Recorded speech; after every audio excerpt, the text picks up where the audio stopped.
నమస్తే అండి. ఏదైతే ప్రభుత్వము 2 లక్షల రుణమాఫీ రైతులందరికీ చేసేసిన సంబరాలు చేసుకోండి అని చెప్పి కూడా ముఖ్యమంత్రి గారు పెద్ద పెద్ద స్టేట్మెంట్లు ఇస్తా ఉన్నారు. మరి ఇక్కడ క్షేత్రస్థాయిలో ఏదైతే చూస్తూ ఉంటే ఇక్కడ రైతన్నలకి 2 లక్షల రుణమాఫీ కాదు, అసలు లక్షలోపు 1,50,000 ఉన్న రుణాలే కావట్లేవు, ఇక 2 లక్షలు ఎక్కడి నుంచి అవుతామని చెప్పి కూడా ఆవేదన వ్యక్తం చేస్తూ ఉన్నారు. ఇదేదో మేము చెప్తున్నటువంటి వ్యాఖ్యలు కాదు, రైతులే చెప్తా ఉన్నారు. మరి రైతులతో మాట్లాడడానికి మనం ఇలా ఏదైతే యాదాద్రి జిల్లాకు వచ్చినాం, ఇక్కడ కొంతమంది రైతులతో మాట్లాడి తెలుసుకుందాం. అసలు రుణమాఫీ జరిగిందా కాలేదా, అసలు ఏంటి రాజకీయాల్లో కూడా ఇలా చర్చలు నడుస్తూ ఉన్నారు. రుణమాఫీ జరిగిపోయింది, 2 లక్షల రుణమాఫీ చేసేసినామంటా ఉన్నారు. మరి ఈ వ్యాఖ్యలు రైతుల నుంచి అడిగి తెలిసిన ప్రయత్నం అయితే చేద్దాం. చెప్పండి బ్రదర్, మీ పేరు ఎక్కడి నుంచి? నమస్తే సార్, నా పేరు సుధాకర్. మాది ఇక్కడ వాచతండ నారాయణపూర్ మండల్ మునుగోడు. ప్రభుత్వం 2 లక్షల రుణమాఫీ చేసేసినామని అంటా ఉన్నారు. మరి రుణమాఫీ జరిగిందా, ఎట్లా ఉంది పరిస్థితి? రుణమాఫీ విషయానికి వస్తే ఇప్పుడు నా పేరుంది సుధాకర్ అనే పేరు మీద 2,40,000 నేను అప్పు ఉన్నాను బ్యాంక్కి. ఆ 2,40,000కి నాకు 2 లక్షలు బ్యాంకులో పడితే బాగుండేది. 2 లక్షలు కాదు, మీద 40,000 కట్టుకుంటే తర్వాత ఎప్పుడో ఇస్తారట. అది ఎప్పుడు ఇస్తారనేది క్లారిటీ లేదు. అగ్రికల్చర్ ఆఫీస్ ద్వారా చెప్తున్నారు. మాకేమంటే నీకు 2,40,000 ఉంది కదా, ఆ 2 లక్షల రూపాయలు మాఫీ చేస్తే మిగతా 40 నేను వెళ్ళి కట్టేసుకుంటా తర్వాత అయినా. ఇమీడియట్లీ నాకు 2 లక్షలు వచ్చేటట్టు మనం గవర్నమెంట్, నేను కాంగ్రెస్ పార్టీ కార్యకర్తని, రేవంత్ రెడ్డి పక్షపాతిని, నాకు కూడా దయచేసి 2 లక్షల రుణమాఫీ వెంటనే వచ్చేటట్టు చేయాలని చెప్పి కోరుతాం. నేనే కాదు, నాలాంటి బాధ్యులు అనేక మంది, వేల మంది రైతులు ఉన్నారు. వాళ్ళకు కూడా దయచేసి త్వరగా 2 లక్షలు ఇమీడియట్లీ వాళ్ళ లోన్ అకౌంట్, సిసి అకౌంట్లో వేసేయాలి. మిగతా ఎంతనే ఉండే 2,50,000 కానీ 60 కానీ 3 లక్షలైనా ఉండని ఇవ్వండి. మిగతా డబ్బులు వాళ్ళు తర్వాత కట్టుకుంటారు. మీరు ఇచ్చే 2 లక్షలు మాత్రం తక్షణమే ఇవ్వాలని చెప్పి మనవి చేస్తా ఉన్నాం. అంటే మీరు కాంగ్రెస్ పార్టీ కార్యకర్త అంటా ఉన్నారు, ప్రభుత్వంలో ఉంది కూడా కాంగ్రెస్ పార్టీ, మరి ఎందుకు 2 లక్షల రుణమాఫీ చేయలేకపోతా ఉంది? దీని పట్ల మీ స్పందన? అంటే విడతల వారీగా ఇస్తా అంటున్నారు. మరి బడ్జెట్ కేటాయింపు, బడ్జెట్ లేకపోవడం, ఏదో సంథింగ్ ఏదన్నా ఉండొచ్చేమో, కానీ ఎమ్మటే ఇస్తే రైతులకి న్యాయం జరుగుతుంది. అందరు రైతులమే కాబట్టి వాళ్ళకి ఎమ్మటే 2 లక్షలు అన్న కాడికి ఆగస్టు 15 అన్నారు, 15 కాకపోయినా ఈ నెలాఖరికల్లా అందరికీ 2 లక్షలు వచ్చే విధంగా దయచేసి సీఎం గారు చేయాలని చెప్పి మేము మనవి చేస్తా ఉన్నాం. 2 లక్షలు జరిగిపోయిందంటా ఉన్నాడు ముఖ్యమంత్రి, ఏం చెప్తున్నారు? ఆ విషయం చెప్పట్లేదు సార్. మనకేంటంటే 2 లక్షలు వస్తుంది అంటారు, తప్పకుండా వస్తుంది. కానీ మీరు మీద అయితే ఇప్పుడు నాది 40 ఉంది, 40,000 కట్టుకోండి మీకు వస్తాయి అని అంటున్నారు. అది ఎప్పుడనేది లాంగ్ టైం క్లారిటీ లేదు.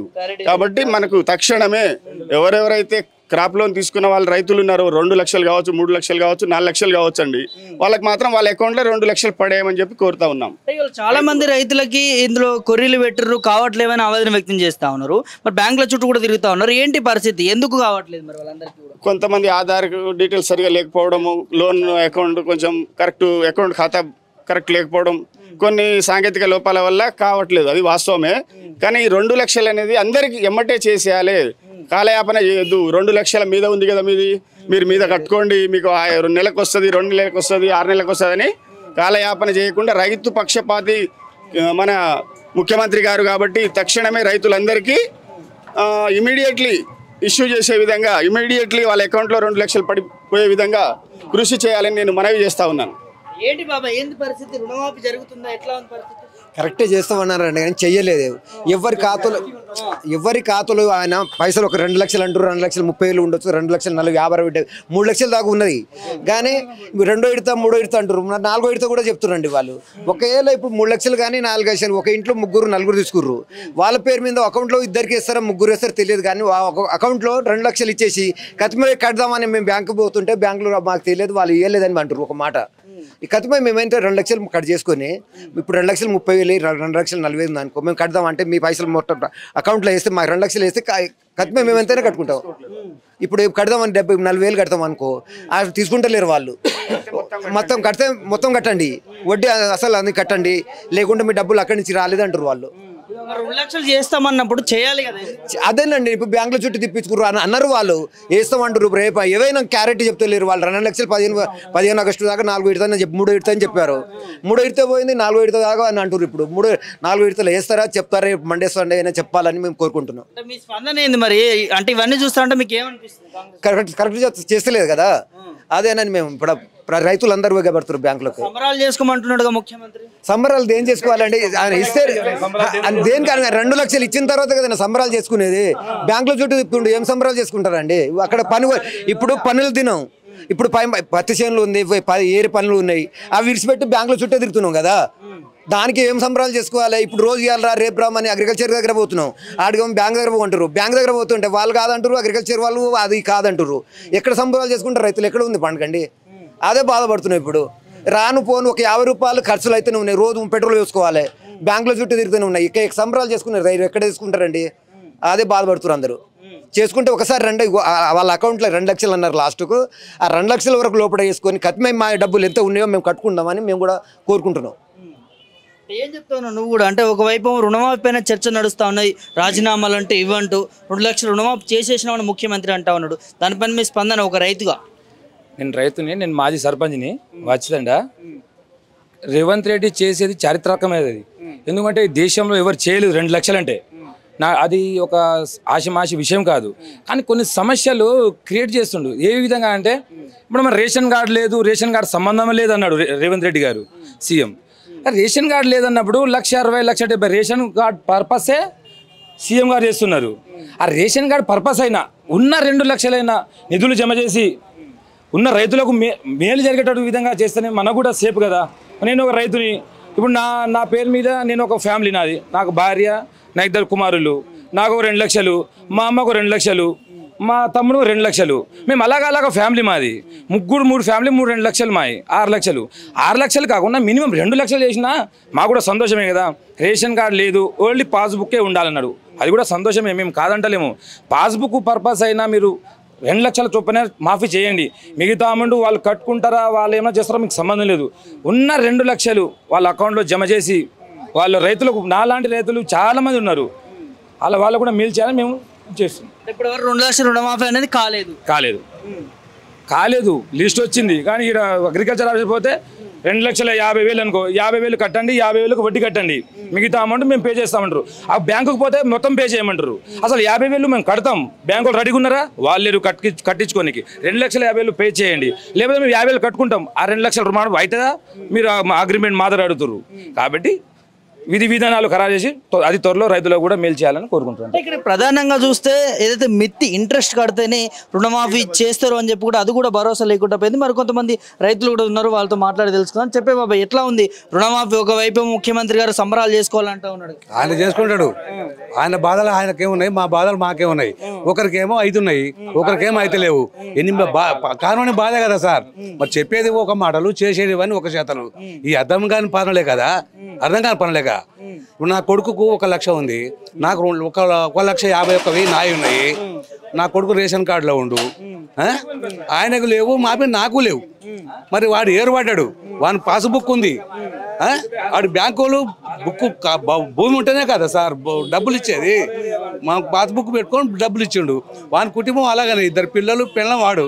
ఈ బాధలన్నీ అది కాలేదు, అందులో ఉన్నావు, ఇంట్లో ఉన్నావు, మీకు అట్లా కావు ఇట్లా కావని మాట్లాడుతున్నారు. 51,000 కట్టు 2 లక్షలు మాపైతే అంటుండు. మళ్ళీ ఎప్పుడు ఇస్తారంటే తర్వాత అంటే ఎట్లా ఏడ చేస్తాము? అప్పో సప్పో చేస్తాం సార్, కట్టిపోతాం. మళ్ళీ ఎప్పుడో ఇవ్వకుంటే ఎట్లా చేస్తాం చెప్పండి? ఎట్లా వెళ్ళి తీయాలి మేము? ఆడికి వెళ్ళి తేవాలి? వర్షాలు లేవు, పత్తి చేయాలి, పెట్టుబడులు అన్నీ పెట్టినాం అప్పులు చేసి. ఇప్పుడు ఇచ్చేవాడు కూడా ఎవడు లేడుగా, బ్యాంకే దిక్కు. ఇస్తే ఇంకా ఓడిస్తారు సార్ ఇప్పుడు మాకు. ఇంకోటి కూడా ఇప్పుడు తీసుకుంటే 10,000 రైతు బంధు, మేము అధికారంలోకి వచ్చినాక తీసుకుంటే 15,000 ఇస్తామన్న రైతు భరోసా ఎక్కడ పోయిందో సార్? అప్పుడు పాపం ఆయన వేసేది 10,000 రూపాయలు వేసేది, 2 విడతలు 5,000, 10,116 రూపాయలు, 16 రూపాయలు వేసేది కేసీఆర్ ఉన్నప్పుడు. ఈయన 15,000 అన్నాడు, 10 పైసలు కూడా లేవు. 2 లక్షలు అన్నాడు, వాళ్ళు లెంకలు పెట్టిండు. ఈ కొడుకుంటే అయ్యకు లేదు, అయ్యకుంటే కొడుకు లేదా అని. ఇది ఏమి ప్రభుత్వం, ఏం పరిపాలన సార్ ఇది దేశాన్ని? ఆయన ఓటు అవసరం. వీని అయ్యకుది, కొడుకుది, కోడలిది, బిడ్డది, అందరిది, మనవడు ఉంటే కూడా అవసరం. ఇట్లా ఉంటేనేమో అవసరం లేదా? అవసరం లేవుడా? వాని ఓటు అవసరం లేదా? నీకు వాడు అధికారి కాడా? వాని పాస్బుక్ లేదా సార్? పాస్బుక్ ఉంది కదండి, దాని మీద మీరు ఫాలో కావాలి. ఇట్లా ఇబ్బందులు పెట్టి బ్యాంకుల చుట్టూ 10 మాటలు రావచ్చు. నేను ఇప్పుడు అగ్రికల్చర్లోకి వచ్చే సార్, నేను రేషన్ కార్డు నాది ఆధార్ కార్డు ఇచ్చిన, 2,51,000 ఉంది బాబు, 51,000 కట్టు, 2 లక్షలు మాపైతే అని చెప్పిండు. కట్టకుంటే కావు అన్నాడు. ఎందుకు కావని అడిగినా, అది బ్యాంకులో పోయి అడగవన్నాడు. బ్యాంకులో పోతే ఆయన లేడు, ఆ సార్ లేడు. ఎప్పుడు ఎన్ని రోజులు ఆయన అసలే లేడు. ఎన్ని మాట తిరిగాము, ఇక తిరిగి ఆస్ట్ వస్తుంది. ఇవన్నీ ఉత్తర పేదకెళ్ళి దిగటం, ఈ ఊరు చుట్టూ తిప్పటం జనాన్ని, అంతే కదా. పిచ్చినారా అయిపోతుంది జనం. పిచ్చోళ్ళు ఏంది సార్, పిచ్చి నర అయిపోతారు. ముసలోళ్ళు చేతగానోడు వాళ్ళు ఇల్లు పైసలు కూడా లేవు సార్. ఇప్పుడు ఏం పంట వచ్చానా, నేను 3 లక్షలు పెట్టుబడి పెట్టా సార్. ఇప్పటికి నా పత్తికి నా వర్షన్కు ఏం లేదు, 50 రూపాయలు లేదు. ఆ 51,000 కట్టాలంటే కూడా ఎవరిని కాల్లో పట్టుకోవాలి. అయినా కూడా నా దగ్గర ఎక్కడ నీ బతుకోలే నా బతుకు అంటాడే వాడు. ఎవరు ఇస్తారు సార్? ఈ 2 లక్షలు మాపి అయితే ఇంకేమన్నా ఇస్తే ఆడి దాంట్లో 51,000 దాంట్లో ఇంకొక 50,000 1 లక్ష రూపాయలు అవుతాయి. మేము కట్టుకుంటాం కదా, మాకు ఏ సహకారం లేదా? ఉన్నాయి మాపి. రియాలిటీలో రైతుల పరిస్థితి ఇట్లా ఉంటే మరి ముఖ్యమంత్రి పెద్ద పెద్ద స్టేట్మెంట్లు చేస్తా ఉన్నాడే, రైతులు సంబరాలు చేసుకోవాలి, ఎన్నడూ లేదు విధంగా ఏకకాలంలో 2 లక్షల రుణమాఫీ చేస్తున్నామని అంటారు. ఆయనకు అడిగితో లేక ఇప్పుడు అధికారం ఉంది కాడ ఎవరిని కేర్ చేస్తలేడు. అధికారం వచ్చేటప్పుడు మాటలు తిరుగుండే, రాకముందు వచ్చినాక ఒకటి కేర్ చేయడు. ఇంకొకటి చేస్తారు సార్, ఎవరు చేయరు ఆయనగా. చూద్దాం 5 ఏళ్ళ నాడు విక్కున్నట్టే ఏం విక్కుంటారు అన్నట్టు ఉందిగా. అట్లా అంటే ఎట్లా మరి రైతుల పట్ట కొడతారు? అట్లా కొడుతుండు కదా సార్, కనిపిస్తానే జనాంతకత కనిపిస్తుంది. కాలం కాలే, మన దగ్గర వానలు వర్షాలు లేవు కదా సార్. ఇప్పటి పత్తిశాల నిండిపోయినాయి, మన గిన్నె చెనుకులు పడ్డాయి. ఈ పక్క లేనే లేవు. మన ఎంత బాధలు పడుతుందో తెలుసా? 6 ఎకరాల పత్తి పెట్టినా సార్ నేను, ఈ జపాటు ఉంది ఎండిపోతుంది. మన చినుకులు పడితే ఇప్పుడు మళ్ళీ కోలుకుంటుంది. 3 ఎకరాలు ఏంది వర్షాన్ని పెట్టిన. పిల్లగానికి ఒకరికి రేషన్ కార్డు ఉంది. కేసీఆర్ ఉన్నప్పుడే 1 లక్ష మాపైనాయి, మళ్ళీ 1 లక్ష వేసిర్రు తీసుకోండు, మళ్ళీ 1 లక్ష మాపైనాయి. మళ్ళీ 27 తారీఖు 1 లక్ష ఇస్తా అన్నాడు నా పెద్ద కొడుకు. నా చిన్న కొడుకు నా రేషన్ కార్డులు ఉన్నా, వానికి కావు నాకు కావు. 2,51,000 ఉంది, 51,000 కట్టు, 2 లక్షలు మాపి అయితే అంటాడు. మరి 51,000 ఎట్ట కట్టాలి? 2 లక్షలు మాపి చెయ్యి, 51,000 దాంట్లో ఇంకో 50,000 కొర్రీలు పెట్టినట్టు చూస్తా ఉన్నాం. మరి కరెంట్ పరిస్థితి ఎట్లా ఉంది? కరెంట్ పరిస్థితి కూడా అంతకే ఉంది సార్. కరెంట్ పరిస్థితి కూడా ఘోరంగానే ఉంది. ఫీజులు కొత్త ఫీజులు 900 రూపాయలు పెట్టి కొత్త 3 ఫీజులు వేసిన, వైర్ కాలిపోతుంది. కరెంట్ వీక్ వచ్చి వైర్ కాలిపోతే మళ్ళీ ఫీజులు నిండా వేయించిన. మళ్ళా హెల్పర్ పోరగాడు ఉండు ప్రైవేట్లా, వాడు స్తంభం ఎక్కి దిగితే 500 రూపాయలు నిన్న ఇచ్చిన సార్. నేను ఏంద్ర అయితే పాపం అంటే అట్లా అయితేనే వచ్చి అతనే అంటుండు. ఎవరు చెప్పుకోవాలి మేము? రైతు ప్రభుత్వం అని అంటారు కానీ మరి ఇట్లా గింత ఇబ్బంది పడతా ఉంటే మరి ఇక ఆ సార్కే ఎరక, ఆ రేవంత్ రెడ్డి గారికే ఎరక. ఇక్కడ మా రాజగోపాల్ రెడ్డి గారు ఆయనకే తెలవాలి. ఆయన వచ్చి కనుక్కోవాలి, ఊర్ల పూట తిరగాలి. మీ కష్టాలు ఏంది, మీ నిష్ఠూరం ఏంది, మేమేం చేయాలి, ఏం మాట్లాడాలి, మీకు మా కష్టాలు నేర్చుకుంటాం కదా సార్. ఇప్పుడు మన ఏరియాకి అయితే ఆయనే కదా. ఆయన వచ్చి ఒకసారి గ్రామాలు తిరగాలి. గాయలు ఒక్కనాడు ఏడో వచ్చిపోయాడు కథం. ఇంకేముంది? ఇంతవరకు జాడలేడిగా మాట్లాడుకుందామన్నా అడుగుదామన్నా. అందరితో మాట్లాడతాడా సార్? ఆయన అందరితో మాట్లాడు కదా. ఎవడో లీలర్లతో మాట్లాడిపోతారు. గుసగుస అంటారు, ఆకులంగా పోతారు. ఏముండదు సార్ ఇక. అంతే ఉంది. ఏం చెప్తే రుణమాఫీ విషయంలో మరి గొప్పగా చెప్తా ఉన్నాడు ముఖ్యమంత్రి. 2 లక్షలు అయిపోయిందని. 2 లక్షల రుణమాఫీ జరిగిందా జరగలేదా, ఏం జరుగుతా ఉంది? ఆయన మొత్తం జనం నోట్లే పడిపోతాడు. ఇక అంతకంటే మించింది ఏం లేదు. జనం నోట్లే పడిపోతాడు. అందరికి చేస్తాడు, ఒక్కడు ఇది చేయలే. ఇప్పుడు దాకా తిరుగుతున్నాం. ఏంటి సార్ ఏం చెప్తా ముఖ్యమంత్రికి నీ సలహా? ముఖ్యమంత్రి వాగ్దానాలని మొత్తం చేయటము ఆయన ధర్మత, ఓటేయటము మా ధర్మత, గెలిపించడం. మరి నువ్వు ఇట్లా చేయటం అయితే నీ ధర్మత కాదు, అది నీ పద్ధతి కాదు. మళ్ళీ పసరంబు పైంజైన పసలగా పరి తప్పు, ప్రజలు దుర్జనులైన ప్రభు తప్పు. ఈ తప్పు చేయటము, ఓటేసి గెలిపించడం తప్పు ఎవరు చేస్తారు సార్? ఇప్పుడు ప్రజలు దుర్జనులైన ప్రభుని తప్పు. రేవంత్ రెడ్డి తప్పు చేస్తూ ఉండు. వాస్తవం ఇది.